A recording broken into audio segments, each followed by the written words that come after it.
आपको सांस लेने के लिए हवा कहाँ से मिलती है? वायुमंडल से, पेड़ पौधों से, जमीन और समुद्र में फैली सूक्ष्म जीवों की चटाई से या कहीं और से। लेकिन वायुमंडल और पेड़ पौधे हमें ऑक्सीजन तब देते हैं जब धरती इसे इस बात की अनुमति देती है। अगर हमारी पृथ्वी अनुमति न दे तो ऑक्सीजन न मिले। आप सोचेंगे कि धरती अनुमति कैसे देती है? हैरान करने वाला खुलासा ये है कि धरती के धीमे चक्कर की वजह से ज़्यादा ऑक्सीजन मिलती है। आइए जानते हैं कैसे।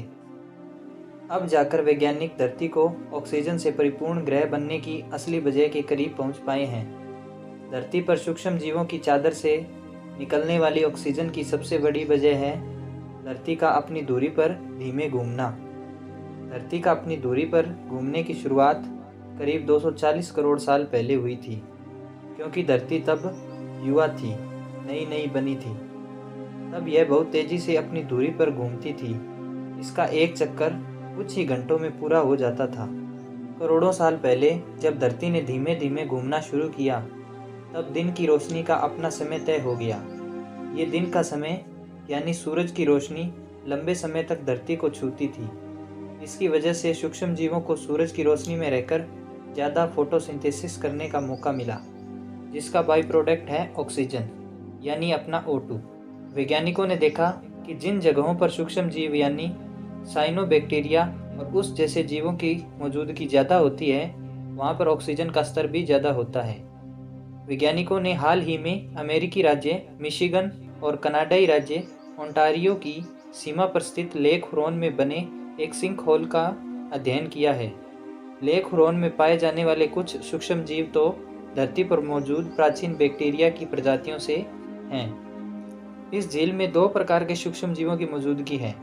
पहले वो जो सूरज की रोशनी चाहने वाले बैंगनी साइनोबैक्टीरिया हैं। ये फोटोसिंथेसिस के जरिए ऑक्सीजन पैदा करते हैं। और दूसरे सफ़ेद रंग के बैक्टीरिया जो सल्फर को खाते हैं। सफ़ेद बैक्टीरिया सुबह, शाम और रात में बैंगनी साइनोबैक्टीरिया को ढक लेते हैं, लेकिन जब सूरज की रोशनी आती है ये पानी में अत्यधिक गहराई पर चले जाते हैं और इस समय पर बैंगनी साइनोबैक्टीरिया अपना फोटोसिंथेसिस का काम शुरू करते हैं, ज़्यादा से ज़्यादा ऑक्सीजन रिलीज करते हैं।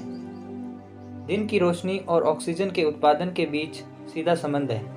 जब दिन की रोशनी में परिवर्तन होता है तो ये सूक्ष्म जीव ज़्यादा रोशनी वाली जगहों पर चले जाते हैं ताकि फोटोसिंथेसिस के जरिए ऑक्सीजन उत्पादन कर सकें। करोड़ों साल पहले धरती के निर्माण के समय हाइड्रोजन सल्फाइड, मीथेन और कार्बन डाइऑक्साइड की मात्रा ज़्यादा थी। आज की तुलना में तब कार्बन डाइऑक्साइड की मात्रा 200 गुना ज़्यादा थी। 240 करोड़ साल पहले धरती पर ग्रेट ऑक्सीडेशन इवेंट की शुरुआत हुई, जिसके कारण आज सारे जीव सांस ले पा रहे हैं। यानी हमें धरती के घूमने की प्रक्रिया को धन्यवाद कहना चाहिए।